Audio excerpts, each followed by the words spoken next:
बूढ़ी गंगा अपनी गाय कपिला को चारा डालते हुए बोली, कपिला यह ले हरी हरी घास खा, तू गर्भवती है, पेट भर कर खाएगी तो तेरा बच्चा स्वस्थ पैदा होगा। मुझ बुढ़िया का एक तू ही तो सहारा है। कपिला गाय ने मन ही मन सोचा, और मेरा सहारा तुम हो माँ, कितना ख्याल रखती हो मेरा। गंगा अपनी गाय कपिला को अपनी बेटी जैसे प्यार करती थी और उधर कपिला भी गंगा को अपनी माँ जैसी ही समझती थी। दोनों का रिश्ता माँ बेटी जैसा था, मगर यह रिश्ता ज़्यादा दिनों तक ना रह सका। एक दिन अचानक ही गंगा चल बसी और कपिला अनाथ हो गई। कपिला गंगा की चिता के पास खड़ी सोचती है, माँ तुम तो मुझे अनाथ करके चली गई, अब पता नहीं मुझे कहाँ कहाँ भटकना पड़ेगा। यह कहकर कपिला वहाँ से चल देती है। गंगा अपने धार विचारों की महिला थी और उसके साथ रहने के कारण कपिला में भी गहरी धार्मिक आस्था पैदा हो गई थी। कपिला महादेव के सच्चे मन से भक्ति करती थी, इसलिए वह रंभाते हुए शिवलिंग के पास जाकर खड़ी हो जाती है और कहती है, हे महादेव, मेरी गंगा माँ को बैकुंठ में जगह देना, साथ ही मेरी ओर मेरे होने वाले बच्चे की रक्षा करना। भोलेनाथ। उस दिन के बाद कपिला गांव के पास जंगल में भटकने लगती है। वहाँ भूख लगने पर हरी हरी घास चरती है और फिर जंगल में पुराने शिवलिंग के पास जाकर आराम करती है। सोते जागते और उठते बैठते हुए बस महादेव का नाम ही रटती रहती है। ओम नमः शिवाय, ओम नमः शिवाय। एक दिन कपिला को जोर से भूख लग रही थी तो वह सोचती है, आज तो बहुत भूख लगी है और नदी के पास होगी कोमल कोमल घास खाने का मन है, आज उधर ही जाती हूँ।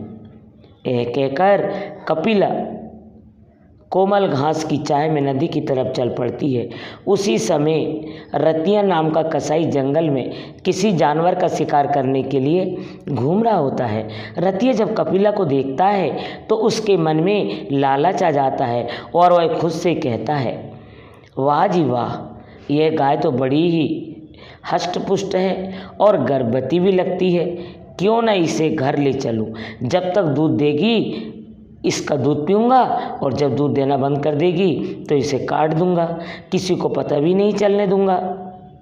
यही सोचकर रतिया गाय को रस्सी से बांधकर घर ले आता है और सबसे छिपाकर एक छप्पर में बांध देता है। गाय रंभाने लगती है तो रतिया उसके आगे घास डालकर उसकी पीठ पर हाथ फेरते हुए कहता है, अरे मैं एक कसाई हूँ, जानवरों को मारकर उनका मांस बेचना और खाना मेरा पेशा है, पर याद रख, तू जब तक मुझे दूध देती रहेगी मैं तुझे नहीं मारूंगा। कसाई की यह बात सुनकर कपिला बहुत घबरा जाती है, मगर फिर मन को तसल्ली देते हुए खुद से कहती है, अरे भले यह आदमी कसाई है, मगर फिर भी जब तक मैं इसे दूध देती रहूँगी यह मुझे नहीं मारेगा, इसलिए मैं इसकी बात पर भरोसा कर लेती हूँ। यही सोचकर कपिला शांत भाव से कसाई के घर पर रहने लगती है।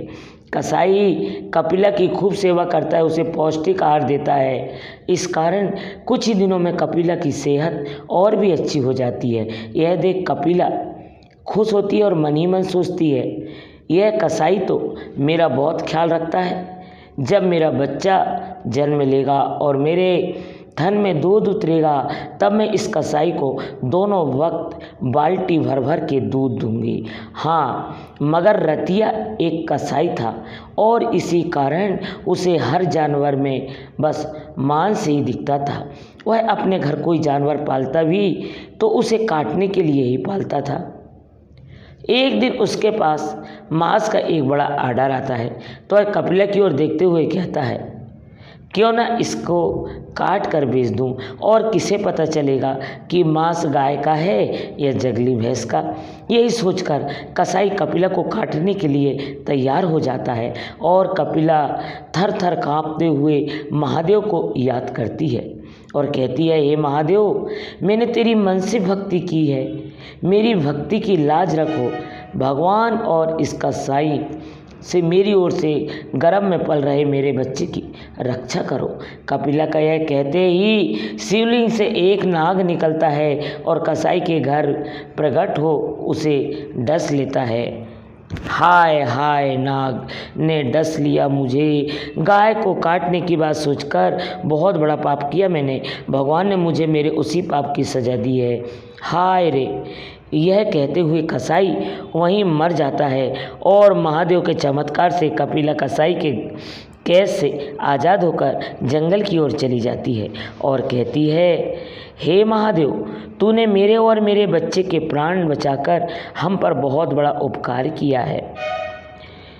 उस दिन के बाद कपिला जंगल में ही रहने लगती है। धीरे धीरे बच्चे को जन्म देने का समय निकट आता है तो कपिला का घूमना कम होता है। वह एक पेड़ के नीचे आराम करती और उसी के आसपास चर लेती। वह हर समय अपने होने वाले बच्चे के बारे में सोचती रहती और कहती, मुझे बेटा हो या बेटी, मैं अपने बच्चे को बहुत प्यार दूंगी, अपने बच्चे के साथ खेलूंगी, उसे भी महादेव की भक्ति के लिए प्रेरित करूंगी। एक दिन कपिला घास चरने जाती है तो उसे प्यास सताने लगती है। मुझे तो बहुत प्यास लगी है पर थक भी तो गई हूँ, फिर नदी पर पानी पीने तो जाना ही है। यही कहकर कपिला नदी पर पानी पीने के लिए चली जाती है और जब वह पानी पी रही होती है तो अचानक ही उस पर एक भूखे बाघ की नज़र पड़ जाती है और बाघ कहता है, वाह, आज कई दिनों के बाद कोई बड़ा शिकार मिला है। बहुत भूखा हूँ, अब तो इसे खाकर ही पानी पीऊँगा। यह कहकर बाघ कपिला पर पीछे से झपट कर पड़ता है और उसकी टांग को अपने जबड़ों में जकड़ लेता है। खून बहने लगता है और कपिला दर्द से कराह उठती है और कहती है, हे महादेव, मेरी रक्षा करो, मुझ पर तो संकट पर संकट आ रहे हैं। कपिला जैसे ही महादेव को याद करती है, महादेव उसके सामने प्रकट हो जाते हैं और कहते हैं, बाघ, तुम अपने भोजन के लिए कोई और शिकार ढूंढो। कपिला मेरी भक्त है और मैं अपने भक्त की हमेशा रक्षा करता हूँ। यह सुनते ही बाघ कपिला को छोड़कर भाग जाता है और महादेव अपनी दिव्य शक्ति से कपिला के घाव को ठीक कर देते हैं। फिर कपिला को अपना आशीर्वाद देते हुए कहते हैं, कपिला, मैं तुम्हारी भक्ति से बहुत प्रसन्न हूँ। आज के बाद तुम और तुम्हारा होने वाला बच्चा सदैव सुखी रहेंगे। अब तुम पर कोई संकट नहीं आएगा। यह कहकर महादेव अदृश्य हो जाते हैं और कपिला जंगल में आगे बढ़ती है तो उसे एक महात्मा जी मिल जाते हैं। महात्मा जी कपिला से कहते हैं, हे गौ माता, मेरी आपसे विनती है कि आप मेरे साथ मेरे आश्रम पर चलकर रहें। इससे हम साधुओं को आपकी सेवा और आपके अमृत समान दुग्ध पान करने का अवसर मिलेगा। कपिला महात्मा जी की बात मान लेती है और खुशी खुशी महात्मा जी के आश्रम में रहने लगती है। कुछ दिन बाद वह बहुत ही सुंदर बछड़े को जन्म देती है और इसी खुशी में आश्रम में उत्सव मनाया जाता है। इस पर कपिला खुश होकर महादेव का धन्यवाद करते हुए कहती है, हे महादेव, तेरी कृपा से मुझे संत महात्माओं का साथ मिल गया। यहाँ मैं और मेरा बच्चा बहुत खुश रहेंगे। उस दिन के बाद कपिला और उसके बच्चे पर कोई संकट नहीं आता। वे दोनों संतों के सानिध्य में सदैव ईश्वर भक्ति में लीन रहते हैं। गोपाल अपनी गाय नंदिनी का पूरा ख्याल रखता था। गोपाल की छोटी बहन आशा और गोपाल नंदिनी को गौ माता कहकर बुलाते थे और खुद भी माँ समान आदर भी करते थे। जैसे ही सुबह की बेला होती, नंदिनी जोर जोर से रंभाने लगती। सुबह सुबह नंदिनी के रंभाने की आवाज़ सुनकर गोपाल जागता है और कहता है, लो लगी रंभाने को। सुबह हो गई ना, इसे पहले मंदिर जाने की पड़ जाती है। नंदिनी के रम्भाने के साथ ही गोपाल जग जाता है। फिर नंदिनी को नहलाकर खुद भी नहा धोकर मंदिर जाता है, तो गाय भी उसके साथ साथ मंदिर जाती है। गोपाल जब तक मंदिर में दुर्गा माँ के दर्शन करके लौटता, नंदिनी आसपास घास चरती रहती और फिर मंदिर की सीढ़ियों के पास खड़ी होकर रंभाने लगती, मानो वह भी दुर्गा माँ की स्तुति करती है। क्यों री नंदिनी, कर ली दुर्गा माँ की भक्ति, अब घर चले क्या। गोपाल और आशा दोनों भाई बहन की नज़र हमेशा नंदिनी पर ही टिकी रहती थी। उनका दिन नंदिनी को चारा पानी और उसके लाड़ लड़ाने में ही बीतता था। भैया, हमारा घर नंदिनी के कारण ही चलता है। देखो ना, जब से इसने दूध देना बंद किया है, घर में आमदनी कितनी कम हो गई है। अरे तू चिंता क्यों करती है पगली, बस 2-3 महीने में ही तो बात है, घर में फिर से दूध की नदियाँ बहने लगेगी। गांव के धन्नू लाला और उसकी पत्नी सरला की नज़र काफ़ी दिनों से गोपाल की गाय पर टिकी थी। शहर में एक डेयरी चलाते थे और इसलिए उन्हें आए दिन नई नई गाय खरीदने की ज़रूरत होती थी। मैं तो कहूँ किसी भी तरह गोपाल की गाय खरीद लो, दोनों टाइम बाल्टी भर भर के दूध देती है। अरे सरला, कसम रुपये पैसों की, वह गाय तो मुझे बहुत पसंद है और अब मैं उस गोपाल से लेकर ही रहूँगा। एक दिन गोपाल अपनी गाय के साथ दुर्गा माँ के मंदिर से घर लौट रहा होता है, तो अचानक ही धन्नू लाला उसके रास्ते में आ जाता है। कसम रुपये पैसे की, क्यों बे गोपाल, तेरी गाय 7 महीने की गर्भवती है ना। हाँ लाला जी, तो तू मुझे बेच दे, कसम रुपये पैसे की, अच्छा दाम दूंगा तुझे। धन्नू लाला जैसे ही गाय को बेचने की बात कहता है, गोपाल का तो दिमाग गर्म हो जाता है और वह कहता है, आपको गाय बेच दूं, यह जानते हुए भी कि आप गायों के तन से सारा दूध निचोड़ लेते हैं और जब वो दूध देना बंद कर देती है, उन्हें सड़कों पर गंदगी खाने के लिए छोड़ देते हैं। कसम रुपये पैसे की, बिना दूध वाली गाय को घर में रखकर करे भी क्या। पर लाला, मुझे अपनी गाय नहीं बेचनी। यह कहकर गोपाल अपनी गाय को लेकर आगे निकल जाता है और धन्नू लाला क्रोध में बड़बड़ाते हुए कहता है, कसम रुपये पैसे की, अब तेरी नंदिनी तो गई समझो। एक दिन गोपाल माँ दुर्गा माँ की पूजा अर्चना करके जब मंदिर से बाहर आता है, तो हैरान और परेशान हो उठता है। अरे नंदिनी कहाँ गई। इस समय तो वह हमेशा यह मंदिर की सीढ़ियों के पास खड़ी होती थी। अरे गोपाल, इतना परेशान मत हो, अरे यहीं आसपास चल रही होगी, कहीं जा ढूंढ ले उसे। गोपाल नंदिनी को मंदिर के आसपास सब जगह ढूंढता है, मगर नंदिनी कहीं दिखाई नहीं देती। कहाँ चली गई अचानक, पहले तो कभी ऐसा नहीं किया। आशा को जब नंदिनी का अचानक ही खो जाने की बारे में पता चला, तो उसकी आंखों से आंसू निकल पड़े। वह बोली, भैया, मैं नंदिनी के बिना नहीं रह सकती, मुझे नंदिनी चाहिए, कहीं से भी ढूंढ कर लाओ। तुम रो मत बहन, हमारी नंदिनी हमें ज़रूर मिल जाएगी। एक के बाद 2-3 दिन के बाद कई दिन बीत जाते हैं, मगर नंदिनी का कहीं पता नहीं चलता। आशा नंदिनी की चिंता में खाना पीना छोड़ देती है। आशा, कुछ खा लो बहन, यूँ कब तक भूखी रहोगी।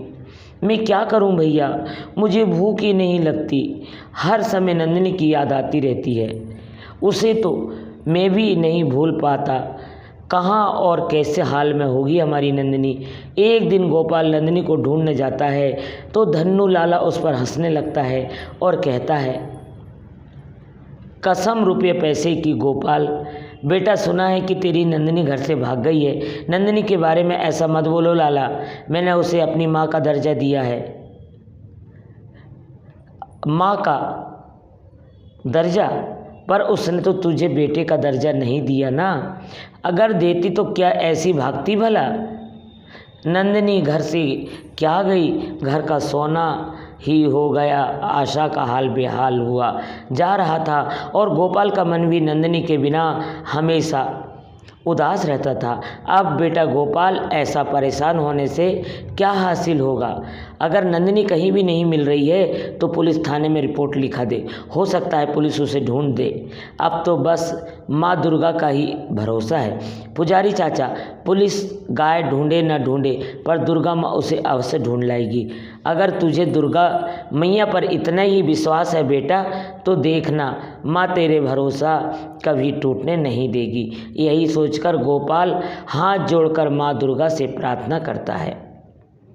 हे माँ, मेरी नंदिनी पता नहीं किस हाल में है, उसकी रक्षा करना माँ और उस वापस लौटा लाना। आशा भी भूखी प्यासी हार थक कर रोते हुए माँ दुर्गा के चरणों में गिर पड़ती है और कहती है, हे माँ, जब तक हमारी नंदिनी घर वापस नहीं आएगी मैं अन्न जल ग्रहण नहीं करूँगी। हमारी नंदिनी को ले आओ ना माँ, ले आओ। आशा और गोपाल को नंदिनी के प्रति ऐसा गहरा प्रेम भाव देखकर माँ दुर्गा बहुत प्रसन्न होती है और मूर्ति में से आवाज़ आती है, तुम चिंता मत करो मेरे बच्चों, तुम्हारी नंदिनी जल्दी ही घर वापस आ जाएगी।